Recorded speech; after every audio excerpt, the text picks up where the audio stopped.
Hey, freedom lover, it's going to be okay. Humanity is going to win, and love always wins, and truth does as well. In the long term. In the short term, it might get nasty, it might get dirty and bloody and confusing and sad. But humanity is going to pull through this. Why? Because courageous individuals are speaking up. Doctors, other medical professionals, nurses, parents, media producers, independent journalists, some random Joe on the street. This is what they fear, is everybody speaking up and distrusting their message. Hey everyone, welcome to Freedom Lovers Show. I'm your host, David James Rodriguez, and we're building a voluntary world, one relationship at a time.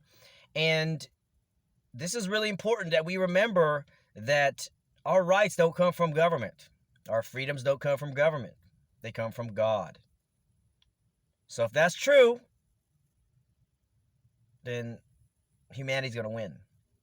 Because although the masses have been brainwashed and dumbed down through decades of compulsory government monopoly schooling, one narrative media, government propaganda, still the spirit of freedom lives, especially in Americans. I know many other countries don't have a tradition of freedom.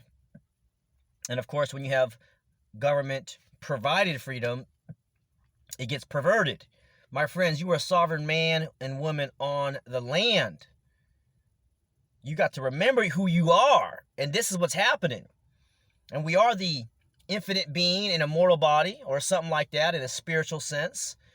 And there's nothing to fear. We all going to be dead in 100 years anyways. Maybe more years later. So someone once said, when death smiles at you, all you can do is smile back. My friend, we don't have to fear the virus because the mortality rate is very low. It's a very low killer, if it's even real. And then you see Bill Gates and other people referring to wave 2. I guess maybe we're in it, lockdown. And some of you officers out there, police officers, cops, sheriffs, deputies, rangers, you guys got to make a decision. Because right now you're enforcing this stuff, masks and maybe some traffic violations, or maybe we'll do some loitering or some other extortion racket. But when you start mandating tests, not just to cover your mouth, send objects up your nose or send objects in your arm, you guys are going to be in harm's way, and we don't want to see that. So that's why you want to look up the Thick Red Line Project. But you guys got to choose. Are you going to choose humanity and the people, or are you going to choose the politicians? Because either way, humanity and the politicians are going to go at it. And the politicians are going to try to bring in anybody who obey them. Anybody who believes in their false authority, in their fabricated superiority over you, even though they're public servants, they basically they'll march anybody off of a cliff. And they'll march you directly into harm's way and leave you stranded. Just like they've done to military veterans who kill themselves. Suicide. 22 deaths a day. Suicides a day on average. Why? Because they are not getting the medical support that they need. So, is that because government's immoral and corrupt and criminal? Yes. They're sending people to die overseas, and they don't even take care of them over here. Do you think the government's going to take care of you when the dollar loses its purchasing power? My friends, I was talking to 2 people from Poland separately and independently.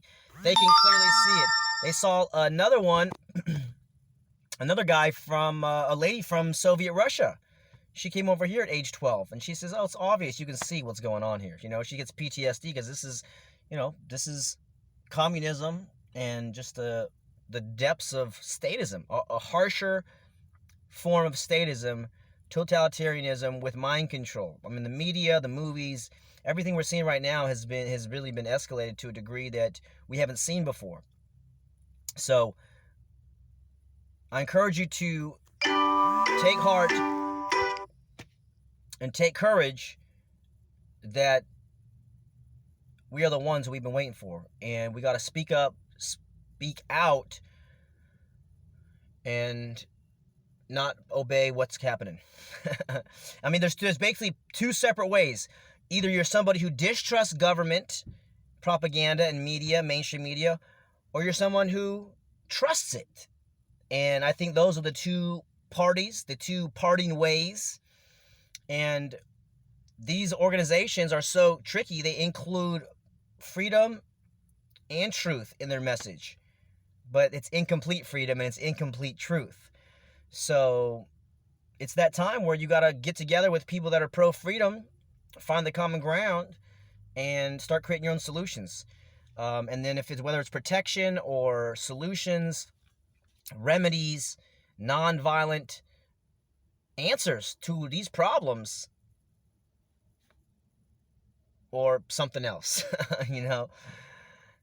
because everybody's got to make a decision, and you're really deciding, are you with the politicians, or are you with the people? What side do you stand on? Do you respect money, or do you respect people? You guys have to decide this, all you government employees, officers out there, and also regular Americans, regular people out there.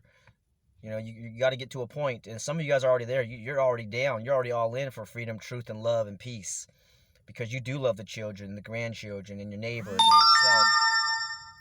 And that's what time it is. Humanity is getting a gut check on who is it. Who are you guys? Who are we? Who am I? As the living man or women on the planet.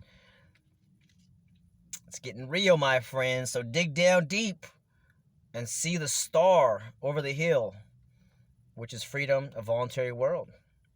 Voluntarism, which is just mean all human relationships need to be voluntary, or else it's a criminal relationship.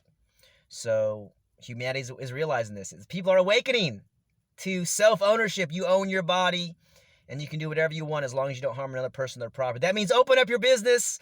That means travel. That means eat, plant vegetables, prepare your roof. You are a sovereign man, a sovereign woman. It's time we start acting like it.